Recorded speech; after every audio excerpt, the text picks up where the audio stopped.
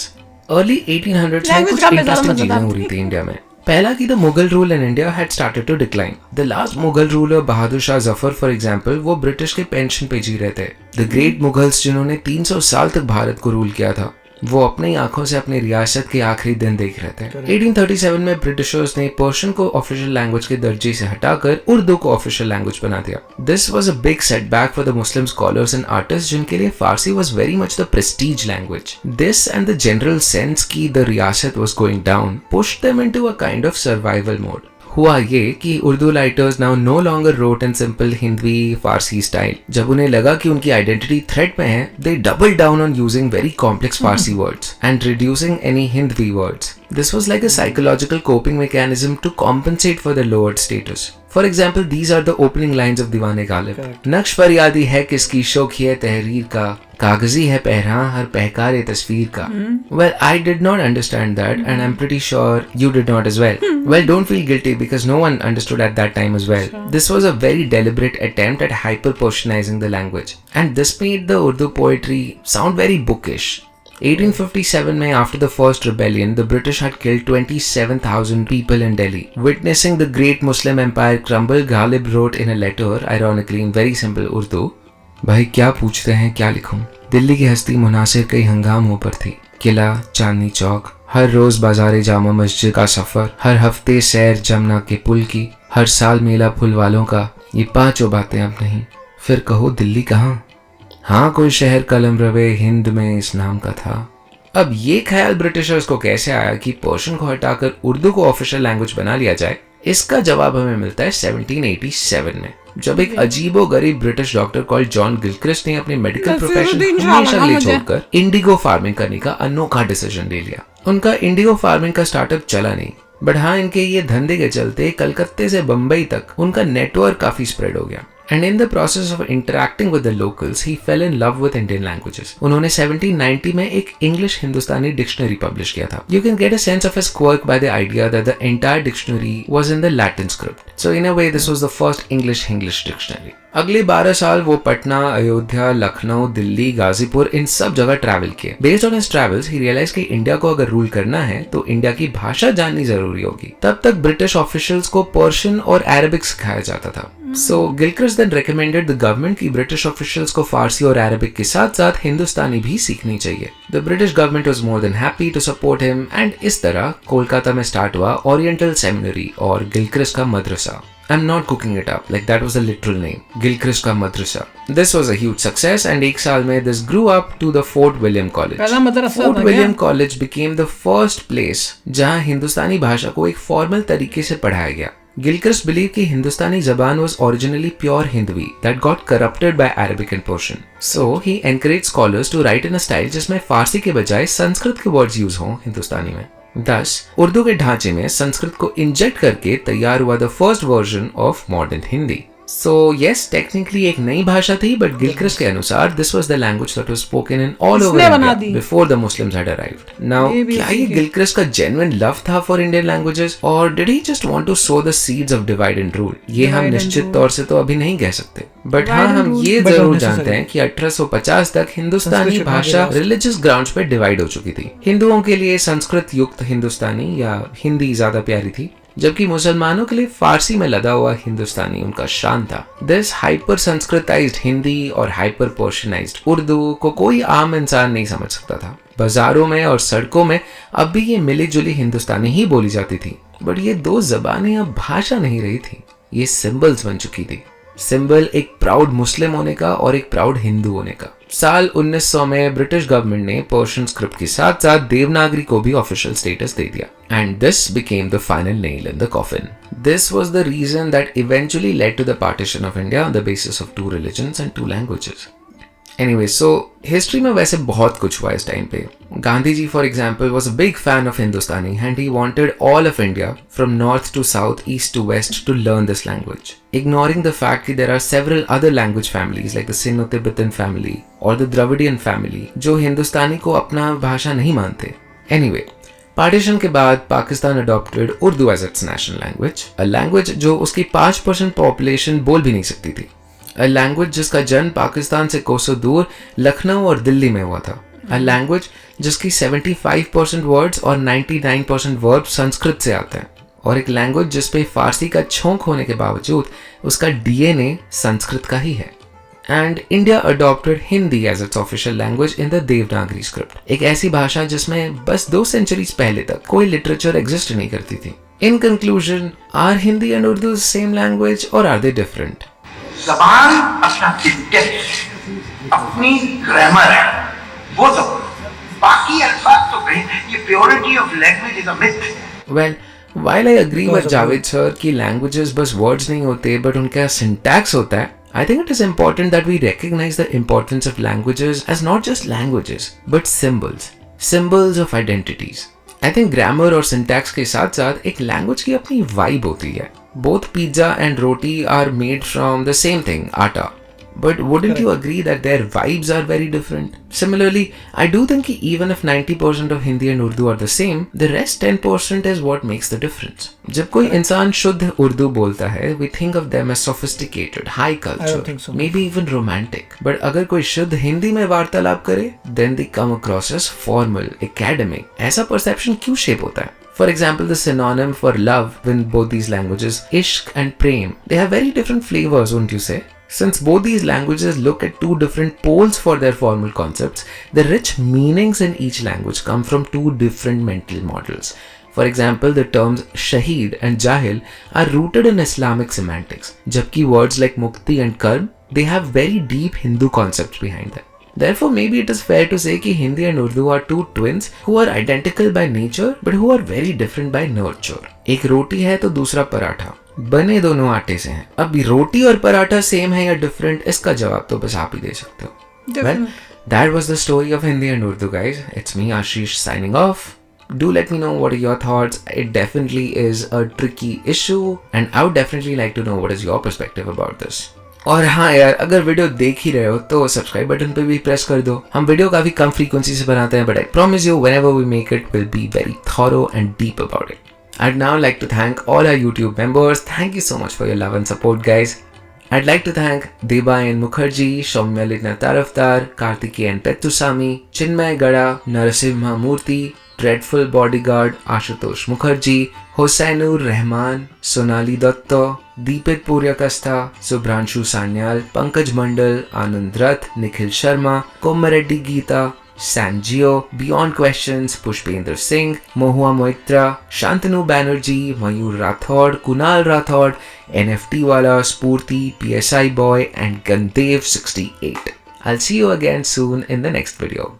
बहुत इन्फॉर्मेटिव था, बहुत डीप स्टडी करके, थॉरो स्टडी करके वीडियो बनाई है, बड़ी मेहनत की है. नहीं, बहुत अच्छा वीडियो था, वेरी नाइस. मगर देखिए, आप कभी अडॉप्ट नहीं करना चाहेंगे किसी और की स्क्रिप्ट या किसी और की भाषा.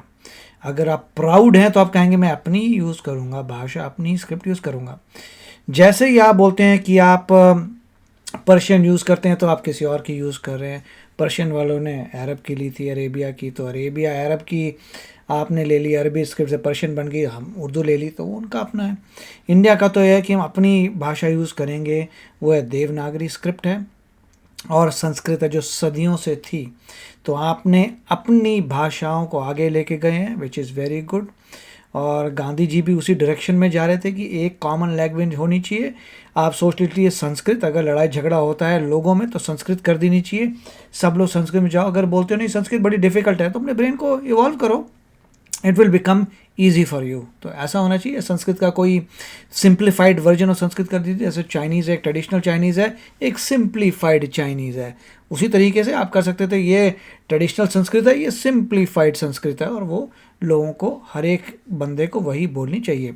इसमें इतना डिफरेंसेस आ चुके हैं कि हिंदी में ये होता है कि आप प्राउड हैं कि ये प्योरली मेरी भाषा है, संस्कृत से आती है, मैंने किसी से बोरो नहीं की. मैं लिटरली, मतलब आप कह सकते हैं, इतना लो नहीं था कि मेरे को औरों से चीज़ें लेनी पड़ी. मैं इतना महान था कि मैंने अपनी सब कुछ लिया है, अब मेरी और लोगों ने लेनी है तो लो, बट मेरे पास तो अपनी चीज़ है.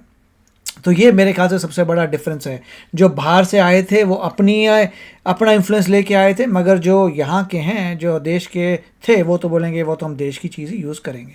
और पाकिस्तान जो है वो उर्दू लेके बैठ गया. पाकिस्तान की एनॉमली है क्योंकि वो रिलीजन बेस्ड है. अगर वो टेक्निकली देखे तो बोलेगा भाई मैं तो यहाँ का हूँ, मैं यहीं की भाषा यूज़ करूँगा, पर वो लोग यूज़ कर रहे हैं भाषा दूसरे लोगों की जस्ट बिकॉज ऑफ रिलीजन. तो उनको, उनके बच्चे जब बड़े होंगे वो खुद भी देखेंगे कि भाई ये जो हम लिखते हैं ये तो पूरा अरेबिया से लिया हुआ है, अपनी तुम्हारी कहाँ है, आइडेंटिटी तुम्हारी अपनी कहाँ है, तुम तो वहाँ से लेके आ रहे हो, हर चीज़ पर्शियन से लेके आ रहे हो वर्ड्स, तो तुम्हारी खुद की कहाँ है. दे विल क्वेश्चन जब उनमें इंटेलेक्ट आएगा. बट जहाँ तक इंडिया वाले हैं वो तो हमारी संस्कृत है, हम संस्कृत से अडॉप्ट कर रहे हैं. अपनी हम तो प्राउड है भाई, हम तो प्राउड है. हमने तो अपना जो रूट्स हैं उसी पे, जैसे मैं पहले बोला था, अपनी रूट्स के साथ हम जुड़े हुए हैं.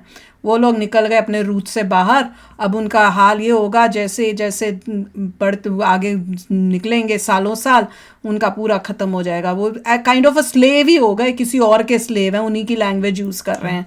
तो वो स्लेवरी टाइप ही हो गई उनकी. हम लोग अपने रूट से जुड़े हुए और प्राउड हैं भैया, proud of our own languages. बहुत प्यारी लैंग्वेज है भैया, बहुत सुंदर लैंग्वेज है. उसमें मैं कई बारी जैसे लिखना होता है, हिंदी में आप हर चीज़ लिख सकते हो, उसको उसी को इंग्लिश में लिखना मुश्किल होती है, समझ नहीं आता कैसे लिखो उसको. और to be frank, Modi ji काफ़ी कोशिश कर रहे हैं कि हिंदी का यूज़ हो ऑफिशियली, इसलिए वो स्पीचेस भी हिंदी में देते हैं, हर चीज़ हिंदी में देते हैं, बताने के लोगों के लिए कि एवरीथिंग इज अचीवेबल इन हिंदी. बिल्कुल. और जो उन्होंने कहा था कि आप डॉक्टर भी बन सकते हैं हिंदी में, क्योंकि वर्ड्स इंग्लिश वोकैबुलरी के यूज होंगे, मगर लिखेंगे आप हिंदी में ही, वो फर्स्ट स्टेप है. बिल्कुल. तो इवेंचुअली जैसे लोग रशियन में सक्सेसफुल हैं, जर्मन में सक्सेसफुल हैं, वैसे हिंदी में भी सक्सेसफुल होना चाहिए. और इवेंचुअली हिंदी का इन्फ्लुएंस बढ़ना चाहिए, जिससे देश में एक ही मोस्टली मेजॉरिटी यूनिटी रहे, लैंग्वेज हाँ हो। यूनिटी होती है उससे। अगर एक लैंग्वेज हो तो उससे यूनिटी होती है, नहीं तो अलग अलग पार्ट्स में बटे रहते हैं कि मैं तो ये फलाना लैंग्वेज बोलता हूँ, मैं अलग हूँ, वो अलग है, उससे बंटवारा और होता है। If that has to be Sanskrit so even better. वो तो है, मैं तो स्ट्रांगली बिलीव करती हूँ एक होना चाहिए बिल्कुल। ताकि यूनिटी रहे। तो चलो आप भी शेयर करना अपने थॉट्स, चलते हैं, मिलेंगे नेक्स्ट वीडियो में बहुत ही जल्द। Till then take care and bye bye. तो अगर आप मेरे इस चैनल पे नए हो तो जल्दी से सब्सक्राइब के बटन को हिट करो और बेल आइकन को क्लिक करो ताकि आपको मेरा जब नया वीडियो मैं लगाऊं आपको उसके बारे में जल्दी से पता चल जाए।